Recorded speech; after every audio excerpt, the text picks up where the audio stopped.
Hey, I'm Steve from This Week with Cars, and this week I want to show you how powder coating wheels works. Here are the wheels I'm going to be doing today.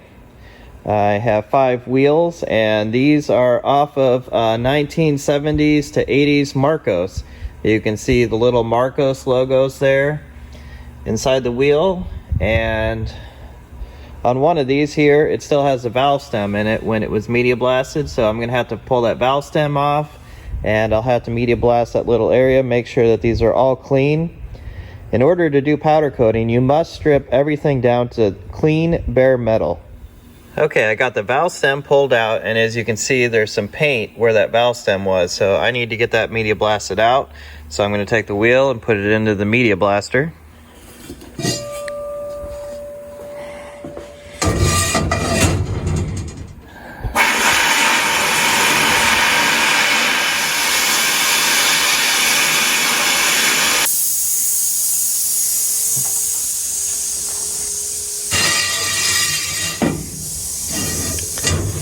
Okay, you can see now it's all clean around that where the valve stem was. Always when you get done media blasting, you're going to have sand and dust and stuff on it, so you always need to get out your blowgun and blow it off. Powder coating is not always better or cheaper than painting. There are some things you need to consider when trying to powder coat something. Powder coat works on a process of making the powder stick to the part with static electricity. And that means that in tight places such as corners, the static field may actually repel the powder from ever getting into there. So where you hang your part is very important because you're creating another small space. Any place where you're hanging your wheel from may not get good coverage of powder. Obviously, you don't need to have good coverage in the holes where your lug nuts actually go, as that's a machine mating surface. So usually the hub and the place where the lug nuts go is a good place. The next thing I'm going to do is preheat this part. With oily parts, what it does is let you bake out some of that oil that might come up through the powder coat and ruin your finish with parts that are blasted real well and we're not around oil like this. What it does is it lets the powder stick to it a lot better than if it were completely cold.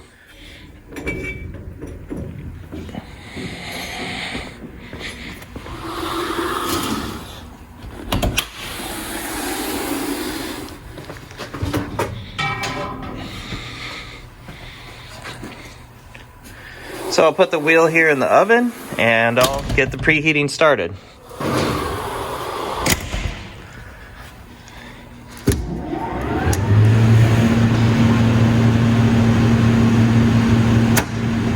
There's a standard silver color that most of the British cars' wheels come in, and the PPG color for this is called standard silver. So that's the color I'm going to be using today. So what the powder coat powder is an extremely fine powder, so that when it is blown out of the gun, it kind of floats through the air and then is attracted to the part with static electricity.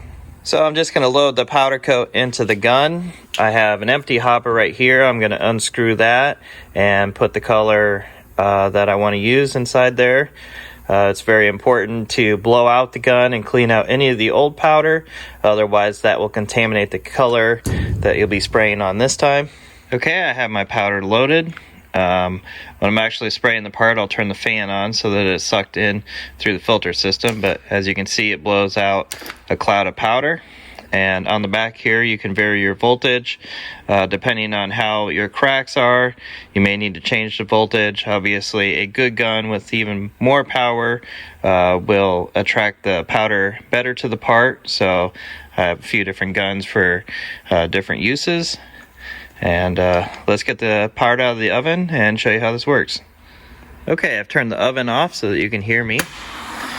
It's time to get the wheel out of here, which is now too hot to touch. So I'm wearing some welding gloves.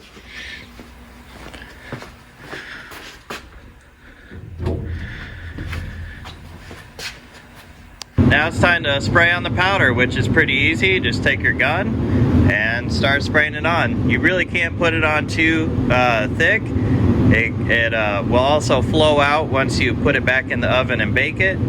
So the most important thing is to make sure that you have full coverage, because you can't touch this up as easily as you can with paint.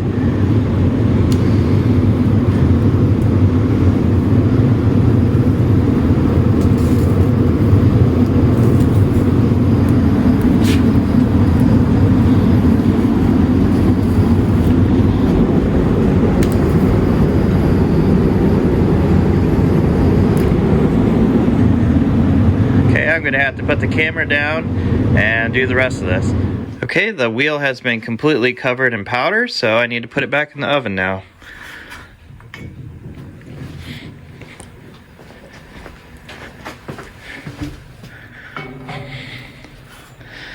Put it in the oven and bake it for about 20 minutes at 400 degrees. Okay, the wheel should be ready. Let's see what we have. I'm going to pull it out, set it over in the booth so that it can cool down. This is really hot this time. But so far this looks really good. Have to wait till it cools down to take a better look at it. Okay, the wheel's cooled enough to handle. A few things I want to talk about powder coat. Obviously, paint will give you a better finish because you can sand your paint, you can put a clear coat on it, and you can also touch it up, whereas powder coat, it's a lot more difficult to touch up. And another thing, since you're baking in an oven, you may be getting little things that bubble up out of the paint, and that's outgassing from different chemicals or things that were in the castings originally. So powder coat isn't going to give you as good of a finish as paint would. And in some cases, powder coat may not be even as durable as paint. One thing that powder coat is very good at is it's chemical resistant. However, it does have problems with UV light. So this car will always be garaged. It's never going to be left outside. So powder coat is just fine for this application.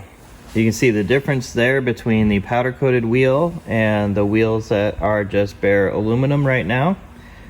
Okay, I have all 5 wheels done and they look great, but they're going to look even better when I put tires on them. So let's go do that now.